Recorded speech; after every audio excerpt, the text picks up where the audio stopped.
Сәлем барлықтарыңызға. Бүгін өте оңай, қарапайым жолмен дайындалатын муравейниктің рецептімен бөлісемін. Муравейникті торт ретінде немесе осындай десерт стаканға салып дайындаса болады. Мен стаканға әрі осылай тәрілкіге бөлек етіп жасадым. Ең бірінші ыдысымызға жұмыртқа мен шекерді салып былғаймын. Үстіне бөлме температурасындағы сары майды салып, тағы да араластырамын. Енді ұн мен разрыхительныйды салып, жұп-жұмсақ қамыр илеймін. Міне осындай жұп-жұмсақ қамыр дайын болды. Енді осыны теңдей екіге бөліп, морозильникке 1 сағатқа қатырып қоямыз.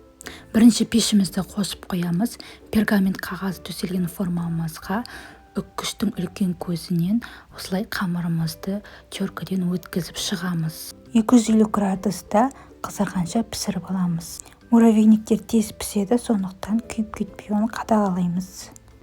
Бөлме температурасындағы сары май мен вареный сгущенкамызды салып араластырамыз.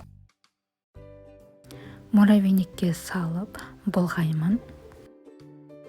Енді муравейникті өздеріңіздің қалауларыңыз бойынша тәрілкіге салсаңыздар немесе осылай стаканға салсаңыздар болады. Осылай сулап, ішіне муравейникті нығыздап салып, тәрілкіге түсірдім. Ал қалған жарты бөлігін тәрілкіге салдым. Немесе өте оңай жолы торт ретінде жасасаңыздар болады. Осымен муравейник дайын, үстіне шоколадты ерітіп құйсаңыздар болады.